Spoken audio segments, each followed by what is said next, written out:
Hello artists, today it is time to paint our baobab trees.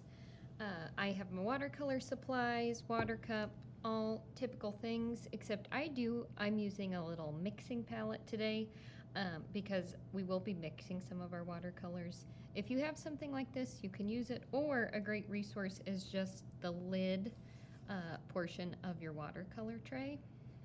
You can just clean that out when you're done.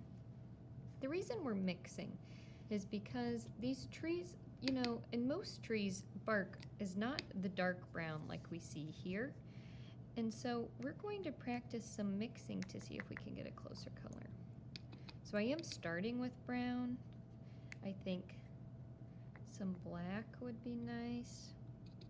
And then it just feels like a warmer color than that. So just adding a little orange to kind of soften. Oh, that feels great.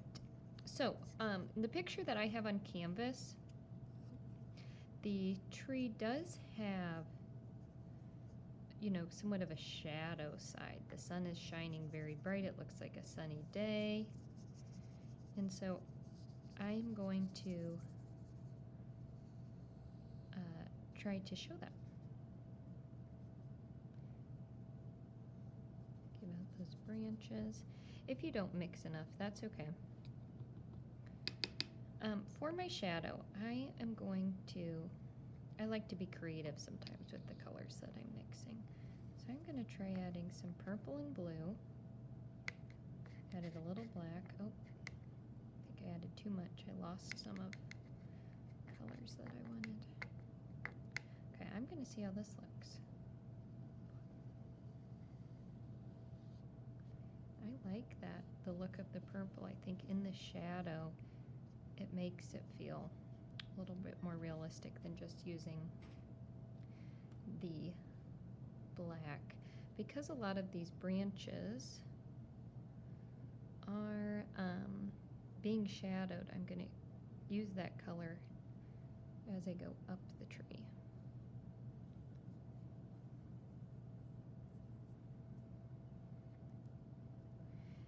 Watercolor, and my brush is having a little problem here, but watercolor sometimes is messy, and so I do want us to work on controlling, but please don't get too frustrated if you're going outside of the lines. That is just one of those supplies that is going to have, a little bit more personality, I would like to say, than if we were using colored pencils or markers.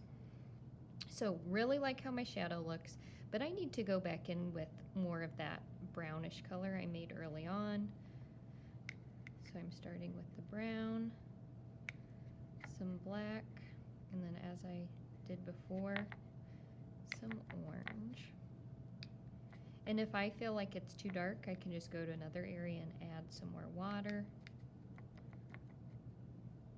And I'm going to add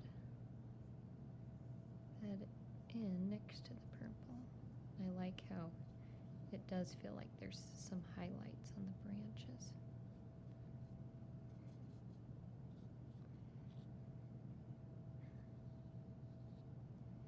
So I'm going to stop here with the brown. Pretty happy with that. And think about the leaves. And truly in this picture, it is a little hard to tell exactly what color I'm seeing, but typically the green in our watercolor palette is not going to be the green of nature, and so one trick I just tend to use when I want a more realistic green is I mix my green. And the two colors, the two primary colors we use to make green are blue and yellow, and I'm already pretty happy with that. If I wanted a little darker, I add a little more blue. And I'm just going to use my brush and splotch in over those pencil lines. And what I love about watercolor in this instance is how it's even easier to get the texture than drawing. But since we did that hard part last week, I know exactly where that color needs to go.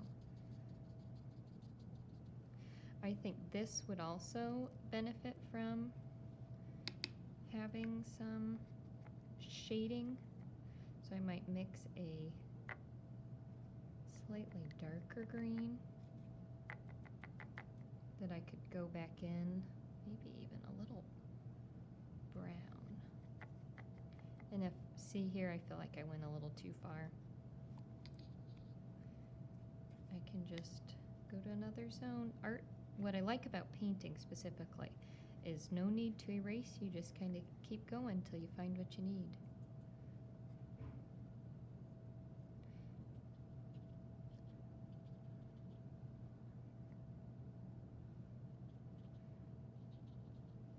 I'm trying to put that shadow more towards the bottom or the right side. Okay, so I feel pretty good about this start. I need to paint my second tree, and I do want to do that bright, beautiful sky.